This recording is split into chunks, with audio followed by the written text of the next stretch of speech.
જે અપેક્ષા આનંદને ઓછો કરે છે. ઓરિજિનલ આનંદ, લૌકિક આનંદ વધારે. તમારી અપેક્ષા કોઈ પૂરી કરે, હાશ તમને આનંદ થઈ જાય, હા મારો માણસ છે, મારી વાતને સમજે છે. અને કોઈ તમારી વાત ન સમજે તો એ પેલો ઉદાસ થઈ જાય. તમે કોઈને વાત કરી ન ગમે, કોઈએ પોતાના મિત્રને વાત કરી, એની સાથે મૈત્રી બાંધવા માટે, અને પેલા ઉપેક્ષા કરી. કોઈની જોડે મૈત્રી બાંધવાની નથી, આત્મીયતા રાખવાની છે. દરેકની સાથે આત્મીયતા રાખવાની છે. સંબંધ કોઈની સાથે કરવાનો નથી. જીવ, ઈશ્વર, માયા, બ્રહ્મ ને પરબ્રહ્મ, આ જ્ઞાન જેને ભૂલે, જાને ભૂલે છે કે માને, એ તો અક્ષરધામનો મુક્ત જ કહેવાય. તમે બધા અક્ષરધામના મુક્ત જ છો. ભૂલકુની યાત્રા અક્ષરધામના મુક્ત જ. કોઈ આત્મીય બને કે ન બને, અક્ષરધામ મુક્ત જ. પણ હું તમને, તમે ક્યાં ઓટા મારીને ફસાઈ જાઓ છો, તમારો ટાઈમ ક્યાં બગાડો છો, એનું પહેલો લેસન જ આપો છો, અપેક્ષાઓ. પછી બીજા 5 લેસન આવવાના છે, પણ આપણે આમાંથી બહાર નીકળવું છે. જેની સેવા કરવાથી જો મને પ્રભુના સુખનો આનંદ ન થતો હોય તો સમજી લેવાનું કે તમે તમારા મનની સેવા કરો છો. એટલે હું તમને કહું છું કે મધ્ય 28 અને 41 પ્રમાણે સેવા કરવાની. મધ્ય 59 તમે સેવા કરી, તમને આનંદ થવો જોઈએ. ધનભાગ ધન ગળી કે હાશ આજે મુક્તો બહુ જમવા આવી ગયા.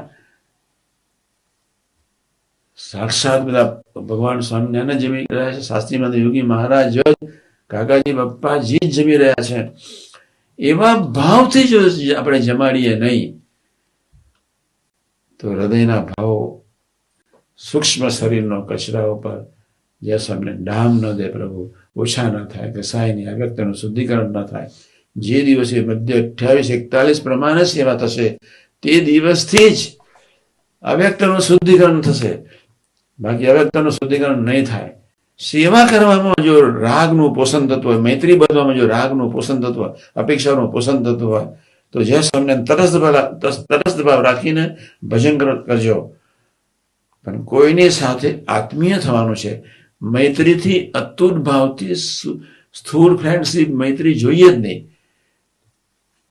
જે મિત્ર તમારા સ્વભાવનું પોષણ કરે, અને જે મિત્ર સવારના ભજનમાં ધ્યાન આવે, અથવા જે મિત્રના આકારે તમે નિરંતર રહેતા હોય, એવા મિત્ર ત્યાં આગળ ઠાકોરજીને પ્રાર્થના કરીને, સંતને પ્રાર્થના કરીને જાગ્રત થઈ જજો. નહીં તો તમારી અપેક્ષાનું પોષણ થશે જ. હું કોઠાય છે ને એટલે તટસ્થ કહું છું. તટસ્થ સાધુ, તટસ્થ સેવા એ રીતે કરવાની. જે તટસ્થ છે એ ક્યારેય ગરમ નહીં થાય. જે તટસ્થ છે એ શાંત પ્રશાંત રહેશે. એ તટસ્થ છે એ કોઈ વ્યક્તિ વર્તે કે ન વર્તે એની અપેક્ષા નહીં રહે. જે તટસ્થ છે એનો સંબંધ એક ધારો વધતો જાય છે. એમાં આપણે બધાએ ખૂબ જાગ્રત રહેવાનું છે.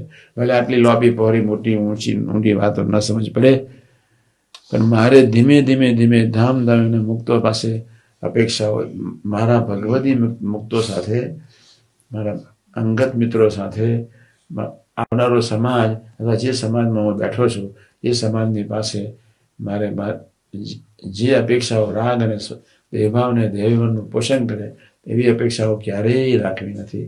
સૂચન કરવું છે તટસ્થ ભાવે, મૈત્રી ભાવે વાત કરવી છે તટસ્થ ભાવે. આપણે એ પ્રકારના ભાવથી જીવી લેવું છે.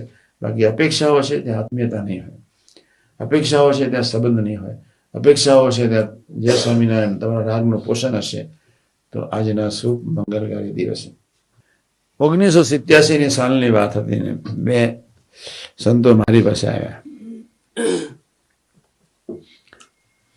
એટલે એમને વાતો શરૂ કરી દીધી કે કોઠા છે આમ વર્તો તો સારું, આમ વર્તો તો સારું, આમ વર્તો તો સારું. કોઠાય છે તો વર્ષે મને વિશ્વાસ છે.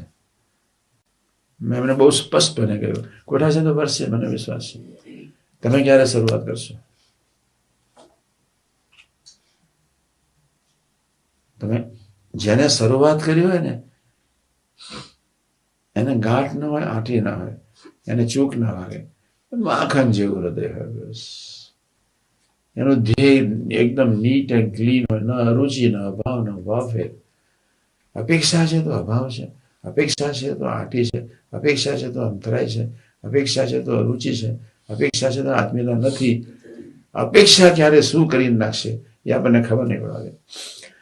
આપણે અપેક્ષાઓ રાખીએ છીએ, વર્તવા માટેની તાલાવેલી હોતી નથી. પહેલો હું વર્તી લઉં, બસ પહેલો હું જીવી લઉં, પહેલો હું સુખ્યો થઈ જાઉં, પછી બાકીનું બધું. બાકી દુનિયા ભલે, દુનિયાને જ્યારે સુખી થવું તો થાય. બ્રહ્માંડો અનંત વર્ષોથી ઊભા થાય છે અને લય થાય છે. મારે પહેલા સુખી થવું, એટલા જ માટે આ શિબિર છે. અને આજે આટલું, ભલે મારી વાતની કોઈ સમજ ન પડી હોય, પણ આપણે એવી તમને એટલો તો ખ્યાલ આવી જશે જ. અપેક્ષા અભાવ લેવડાવે 1, અપેક્ષા અરુચિ પ્રગટાવે 2, અપેક્ષા આંકી પ્રગટાવે 3, અપેક્ષા આત્મીયતાનું ખંડન કરે 4, અપેક્ષા રાગનું પોષણ કરે 5, અપેક્ષા સંકલ્પ અને ભાવથી જવાના દે 6, અપેક્ષાથી સંબંધ ખરેખર દ્રઢ ન થાય. ભલે એમાં વાતોમાં ન ખબર પડી, પણ તમે આ પ્રવચન મહિને એકાદ વખત બી અથવા દરરોજ સવારના ભારમાં પ્રાર્થના કરજો કે હે પ્રભુ, એવા તમારા મુક્ત આગળ મારે અપેક્ષાથી તમારી સાથેનો સંબંધ તોડવો નથી, મને બળ આપજો. મારે અપેક્ષાથી સ્વ સારાભી થવું નથી, મને બળ આપજો. મારે અપેક્ષાથી આંટી ઊભી નથી કરવી, મને બળ આપજો. મને અપેક્ષાથી અરુચિ ઊભી નથી કરવી, એવું બળ આપજો. સૌ તમે અક્ષરધામના પ્રભુ, મુક્ત અક્ષરધામના, મધ્ય 13, પંચાળા 7, છેલ્લાનું 2, છેલ્લાનું 21. અક્ષરધામની સભા કરતા આ સભા અતિ અધિક છે. ભગવાન સ્વામિનારાયણ ગઢડાની ધરતી પર છેલ્લાના 21માં બોલ્યા છે, અતિ અધિક છે. આપણે બધા અક્ષરધામમાં જ બેઠા છીએ. પણ જેમ જેમ આ અપેક્ષાઓ, વિવિધ પ્રકારના ભાવો છે, અપેક્ષાઓ છે, આપણે તો જય સ્વામિનારાયણ સૂત્ર યાદ રાખવાનું છે. કોઈ આત્મીય બને કે ન બને, કોઈ વર્તે કે ન વર્તે, કોઈ સેવા કરે કે ન કરે, મારે સેવા કરવાની છે, મારે વર્તવાનું છે. બધા સૌ જીવન મુક્તો છે.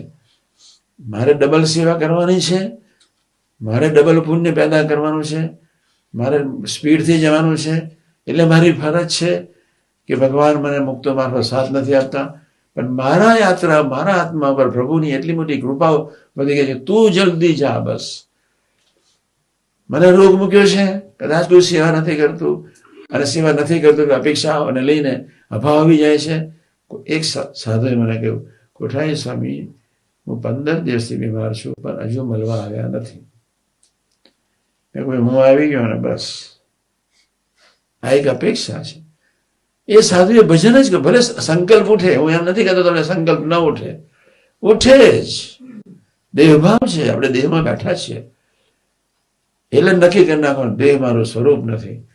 પહેલા પ્રકરણની પહેલી ને છેલ્લી વાત, કરીએ નામ રટન, 5 પ્રકારનું ભજન. દેહને મારે કોઈ સંબંધ નથી.